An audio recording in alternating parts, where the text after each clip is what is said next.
Hello my friends and welcome back to my channel. Right now I am in the middle of the goat pasture and there are no goats here. The wind is starting to pick up, the weather is changing just a hair, the skies are starting to get a little darker in areas, and the goats are a whole lot smarter than I am. So they know what rain is coming, and they have collected themselves quite a bit closer to the barn. They've been out grazing all morning.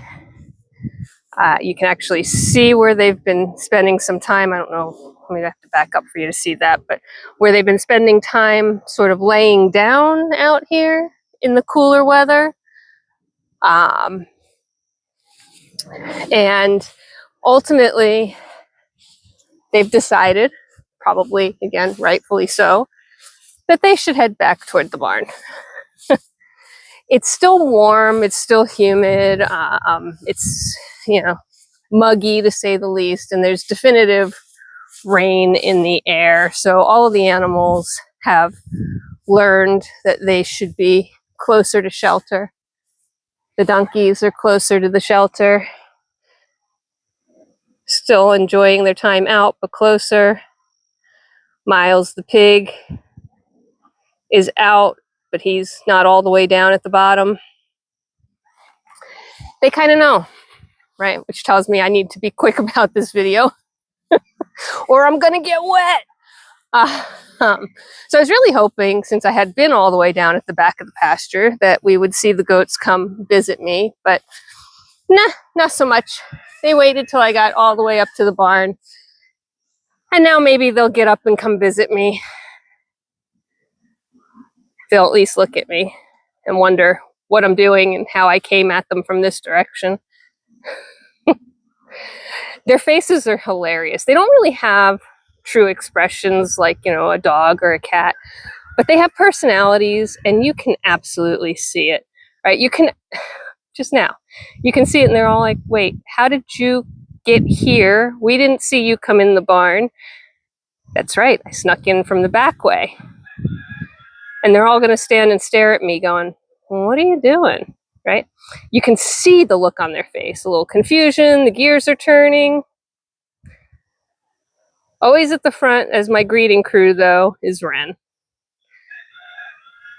And it's a slight hill, so she's not quite as tiny as she looks in comparison to Misty, who she's standing in front of, but she certainly is small. Emma's going to come down and be part of my greeting herd. Oh, and Sock Monkey, too. Whoops. So you saw that behavior. Actually, that was perfect time because I wanted to talk about that a little bit. Several of the girls I've noticed have gone into heat today, yesterday.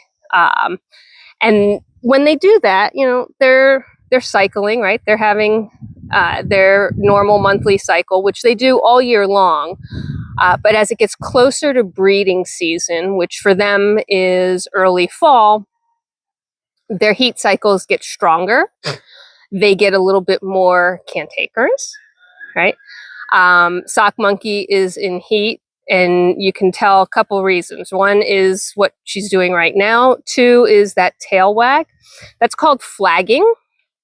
And when they're wagging that tail like that, that's a signal to the buck, who isn't around, by the way, that they are approachable.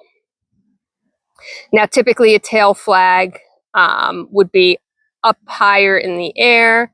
Sock Monkey is a first freshener. She's not quite showing the right signals yet, but she's definitely showing me that she's in heat. She will actually be part of the breeding program this year. She's just reaching her 2-year mark, so excited to have her enter the breeding program. And Misty, who was the one that sort of gave Sock Monkey a little shove out of the way, is definitely also in heat. And looks like her daughter Persephone is going into heat as well. And they do tend to cycle together. So, I don't complain about that because it means that I can get them all bred in close proximity to each other. And that's my ideal state. My ideal state is to have everybody bred ideally in the same month, meaning the end of September is sort of my time frame, Right, so think about it, it's the end of June now, they're all starting to go into heat. So the next time they'll go into heat will be end of July, end of August. So end of September is sort of my timeline for starting to actually expose them to the bucks. That gives me babies in mid to late February. If they don't settle, and settle is what it's termed when a goat gets pregnant. So if a goat doesn't settle, they're not pregnant, they will go into heat again end of October. And that's my second/last chance to expose them to the buck. And see if we can have babies by end of March.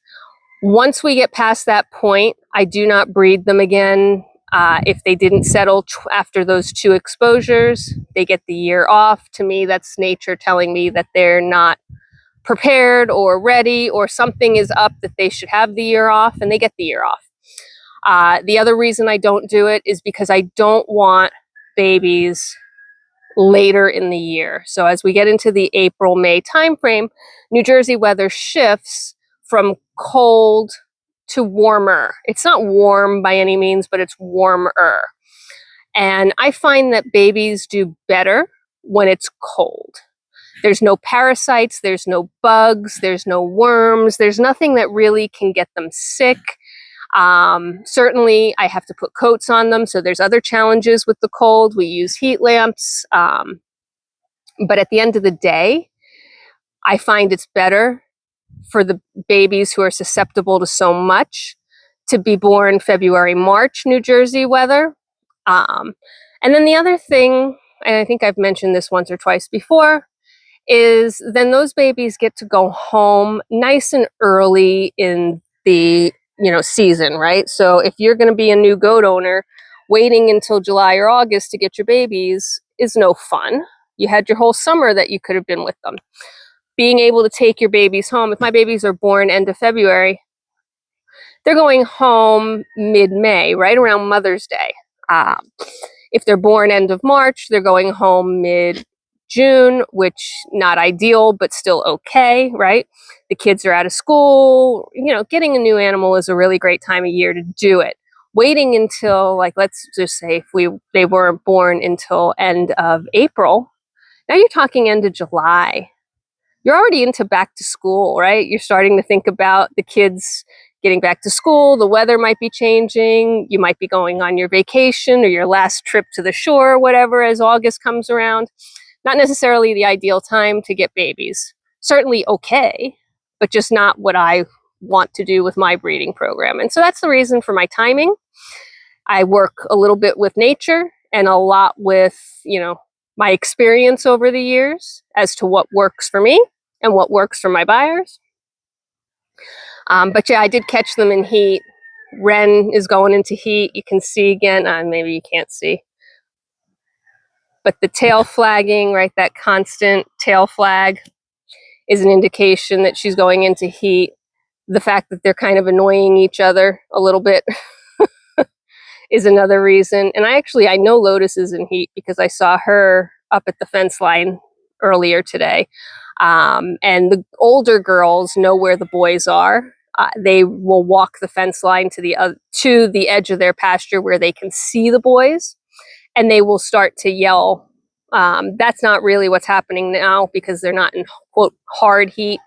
But when, that August, September timeframe comes around, several of the older girls will be standing at the fence line screaming at the boys, saying, like, hey, come over here. It's time for our date. And that lets me know it's time for their date. So we'll document that as we get closer, of course, but thought I'd stop by and say hi to the goats, give a little chat about what's happening with them right now this time of the year. And I think that's it for today. Take care of yourself, take care of each other, be kind, and thank you so much for being a part of my community. We will see you at the next one. Bye for now.